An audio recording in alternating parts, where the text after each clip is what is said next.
नमस्कार, मी डॉक्टर अमोल अन्नदाते।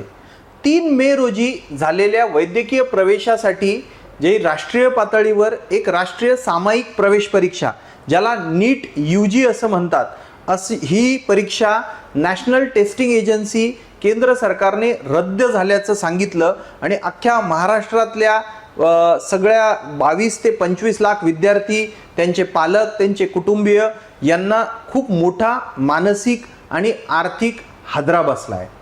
हा हादरा इतका तीव्र आहे की देशभरातून ही परीक्षा जाहीर होऊन जवळपास 4-5 दिवस झाले।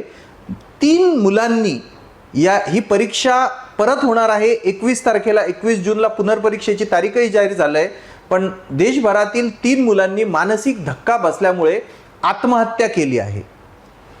ह्या एकूण जो नीट यूजीचा जो घोटाळा आहे याच्या मागचा पूर्ण इतिहास, याला पर्याय पुढे काय आहेत, हे आपण सगळं या व्हिडिओमध्ये सविस्तर बघणार आहोत। नमस्कार, मी डॉक्टर अमोल अन्नदाते। खरं तर नीट यूजी ही परीक्षा काय आहे हे आपण पहिले थोडक्यात समजून घेऊया। देशभरामध्ये 1,29,000 MBBSच्या सीट्स आहेत। याशिवाय BAMS Ayurveda, BHMS homeopathy, BUMS Unani, सिद्धा, फिजिओथेरपी आणि नर्सिंग हे जे एकूण देशभरातले जे वैद्यकीय प्रवेश होतात याच्यासाठी 7 वर्षापूर्वी देशभरामध्ये एकच परीक्षा असावी या हेतूने नीट यूजी ही परीक्षा सुरू करण्यात आली। पण गेल्या 3 वर्षामध्ये बघा, सलग 1 नव्हे 2 नव्हे 3 वर्ष या नीट यूजीचे वेगवेगळ्या प्रकारचे घोटाळे हे उघड होऊन समोर आले। पेपर फुटी हा त्याचा एक भाग होता। याशिवायही इतर अनेक प्रकारचे घोटाळे हे मागच्या काही वर्षात समोर आले। उदाहरणार्थ गोध्रा गुजरातमध्ये एका शिक्षकाने एका केंद्रावर सरळ विद्यार्थ्यांकडून फी घेऊन त्यांना जे OMR शीट असतं तेच पूर्ण भरून देण्याची सेवा देऊ केली। राजस्थानमध्ये 2 पेपर्स युजुअली नीटचे असतात, एक डमी पेपर असतो। चुकीने डमी पेपर वाटल्या गेल्यामुळे मुलांना सरळ काही मार्क्स हे ग्रेस देऊन टाकले आणि म्हणून हा प्रकार उघडकीला असा आला की 718, 719 असे गणितीय दृष्ट्या पडूच शकत नाहीत असे मार्क जेव्हा दिसले तेव्हा हा सगळा प्रकार उघडकीस आला। आत्ताही या वेळेला जेव्हा नीटची परीक्षा झाली तेव्हा सिल्हार नावाचं जे राजस्थानमध्ये कोचिंग हब आहे तिथे एका केमिस्ट्रीच्या शिक्षकाला त्याला 2-3 दिवसापूर्वी मिळालेला पेपर चाळत असताना त्याच्या लक्षात आलं की या परीक्षेतले जवळपास 140 प्रश्न म्हणजे 600 मार्कांचे प्रश्न हे जसेच्या तसे या नीट यूजी परीक्षेमध्ये परीक्षेच्या दिवशी सापडलेले आहेत। या केमिस्ट्रीच्या शिक्षकाने NTA ला 7 मे रोजी एक मेल पाठवला आणि सगळे स्क्रीनशॉट्स पाठवले आणि त्यानंतर हा पेपर पूर्णपणे फुटल्याचं उघडकीस आलं आणि त्याची परिणिती म्हणजे ही नीट यूजी रद्द करण्यात आली। आता थोडासा मागच्या घोटाळ्यांचा इतिहास जर आपण बघितला, नॅशनल टेस्टिंग एजन्सी ही जी संस्था आहे ही मिनिस्ट्री ऑफ एज्युकेशनच्या अखत्यारीत येते आणि ही परीक्षा देशभरामध्ये, ही एजन्सी देशभरामध्ये जवळपास 14 परीक्षा घेते। या 14 पैकी 5 परीक्षांमध्ये आत्तापर्यंत घोटाळे हे उघड झालेले आहेत। फक्त नीट यूजीच नाही, नीट PG असू द्या, जे फॉरेन ग्रॅज्युएट्स आहेत MBBS करून भारतामध्ये आलेले त्यांच्यासाठी होणारी FMCG परीक्षा असू द्या, असे अनेक प्रकारचे घोटाळे या NTA च्या माध्यमातून उघड आले। पण गेल्या 3-4 वर्ष किंवा 5 वर्षातला या घोटाळ्यांचा इतिहास जर आपण बघितला तर मागच्या वर्षी 5,500 पानांचं चार्जशीट ज्या लोकांनी हे घोटाळे केले, जी खालची मंडळी होती, जे एजंट्स होते, त्यांच्या विरोधामध्ये चार्जशीट दाखल झालं, त्यांना अटक झाली, 45 जणांना अटक झाली। पण एक गोष्ट लक्षात घ्या की NTA आत काम करणाऱ्या कुठल्याही अधिकारावर काहीही कारवाई झाली नाही। मिनिस्ट्रीमध्ये काम करणाऱ्यावर कोणावरही कारवाई झाली नाही। जी कारवाई झाली ती हे जे घोटाळ्याचं पिरॅमिड आहे याच्या खालच्या बाजूला अगदी खालची लोक आहेत त्यांना बळीचा बकरा, अर्थात तेही दोषी आहेतच, त्यांचंही समर्थन करता येणार नाही, पण जे खालचे लोक आहेत त्यांच्यावरही कारवाई झाली आणि त्यांचंही पुढे काय झालं ते सुटले, त्यांना शिक्षा झाली, याची कुठलीही माहिती उघड झालेली नाही। खरं तर किती गंभीर आहे की मुलं, म्हणजे तुम्ही स्पर्धा बघा की 25 लाख मुलं कम्पीट करतात, स्पर्धा करतात 1,29,000 सीटसाठी। 5-5 वर्ष मुलं या परीक्षेचा अभ्यास करत असतात आजही एखादा मुलगा जर पहिली दुसरीमध्ये जरी पहिला आला तरी वडिलांचं आई वडिलांना स्वप्न पडतं की हा मुलगा कधीतरी डॉक्टर होईल, शिकेल, आणि ज्या परीक्षेवर हे स्वप्न ते लोक बघतात त्या स्वप्नांशी थेट खेळण्याचा प्रकार म्हणजे हा नीटचा घोटाळा आहे. हा झाला घोटाळ्यांविषयी किंवा पेपर लीक विषय. हा पेपर लीक कसा झाला, कुठून होतो नेमका? तर हे पेपर लीक जिथे प्रिंटिंग म्हणजे 2-3 सोर्सेस असतात. आत्ता ज्या लोकांना पकडलं गेलंय तर ज्या लोकांनी पेपर सेट केला त्या लोकांकडून काही प्रश्न फुटले. तर पेपर सेट करताना सहसा एम्स किंवा या ज्या मोठ्या संस्था PGI चंदीगड यांची पद्धत काय आहे की हे अख्ख्या देशातल्या वेगवेगळ्या लोकांकडून प्रश्न मागून एक क्वेश्चन बँक बनवतात आणि कम्प्युटर या क्वेश्चन बँकमधून प्रश्न सिलेक्ट करते.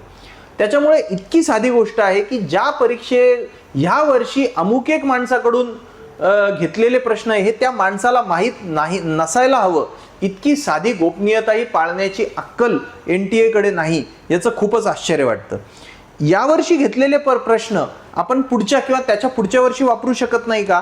किंवा ही बँक आपण जसे पत्ते खेळताना आपण पत्ते जसे चाळतो तशी कम्प्युटरच्या माध्यमातून हे प्रश्नांची चाळणी करून मग ते प्रश्न मागच्या वर्षीचे पुढच्या वर्षीचे असे एकत्र करून देता येणार नाहीत का? हा पहिला मुद्दा. दुसरा म्हणजे प्रिंटिंग प्रेस. यावर्षी जयपूरच्या प्रिंटिंग प्रेसमधूनही काही पेपर लीक झाल्याची बातमी आहे. तर साधी गोष्ट आहे, NTA कडे दर मागच्या 7-8 वर्षामध्ये या परीक्षेच्या निमित्ताने 3,500 कोटी रुपये जमा झालेले आहेत. खर्च किती झाले? 3,000 कोटी रुपये झाले. म्हणजे 500 कोटी म्हणजे वर्षाला 100 कोटी रुपये NTA या परीक्षेतून पैसे कमवतं. मला सांगा, ही परीक्षा शासनाला काय पैसे कमवण्याचं साधन आहे का? ही परीक्षा ही खर्च करण्याची परीक्षा आहे आणि 500 कोटी रुपये जर नीट 5 वर्षामध्ये 7 वर्षामध्ये याच्यातून जर कमवत असेल तर एक साधी प्रिंटिंगची स्वतःची यंत्रणा नॅशनल टेस्टिंग एजन्सी निर्माण करू शकत नाही. हे झालं प्रिंटिंगच्या विषयी. आता पुढे याला जर हे घोटाळे आपल्याला कंट्रोलमध्ये आणायचे असतील तर याला पहिला पर्याय आहे की JEE ही परीक्षा जशी कम्प्युटर बेस्ड होते तशा प्रकारे कम्प्युटर बेस्ड ही पूर्ण परीक्षा घेता यायला हवी. धर्मेंद्र प्रधान जे एज्युकेशन मिनिस्टर आहेत त्यांनी तसं जाहीरही केलंय. पण 1 वर्षामध्ये 25 लाख मुलांची कम्प्युटर बेस्ड एक्झाम घेण्याची क्षमता NTA कडे आहे का? हा पुढचा प्रश्न आहे. कारण NTA कडे असे पूर्ण देशभरात फक्त 500 सेंटर्स आहे जिथे हार्डली 3-4 लाख मुलांची परीक्षा घेऊ शकतात. माझं म्हणणं आहे की तुम्ही ठीक आहे 10 दिवसांमध्ये तुम्ही 3-3 लाख मुलं रोज जरी परीक्षेला बसवले तरी हरकत नाही. JEE मध्ये CAT मध्ये अशा सेशन्समध्ये परीक्षा होतात.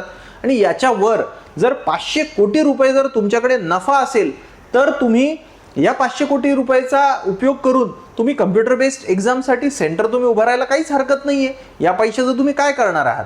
तर मला असं वाटतं की 25 लाख मुलांची 22 लाख मुलांची परीक्षा घेणं हे खूप खर्चिक आहे किंवा त्याला यंत्रणा नाही असं सांगून तुम्हाला पळ काढता येणार नाही. तुम्हाला हे करावंच लागेल. मला वाटतं की जे आत्तापर्यंत झालं ते झालं. इथून पुढे तरी किमान 3-3 वर्ष सलग घोटाळे होऊनही जर याच्यावर जर नियंत्रण आपल्याला आणता येत नसेल तर मला वाटतं की NTA आत काहीतरी खूप मेजर प्रॉब्लेम आहे. NTA आतल्या एक लक्षात घ्या, कुठलाही घोटाळा हा त्या सिस्टम मधले सर्वोच्च लोक जोपर्यंत इन्व्हॉल्ड नसतात, मिनिस्ट्रीचे लोक जोपर्यंत इन्व्हॉल्ड नसतात तोपर्यंत हा घोटाळा होऊ शकत नाही.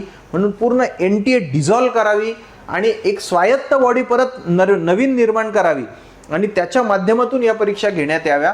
कारण अशा प्रकारे इतक्या सेन्सिटिव्ह, कारण हे मुलं डॉक्टर होणार आहेत आणि त्यांच्या हातामध्ये सर्वसामान्यांचा जीव आपण देणार आहोत आणि अशा प्रकारे पेपर फुटून जर ही मुलं डॉक्टर होणार असतील तर आपल्या देशाचं आरोग्य कुठल्या पातळीच्या गुणवत्तेच्या विद्यार्थ्यांच्या हातात जाणार आहे. इतकी गंभीर ही परीक्षा आहे.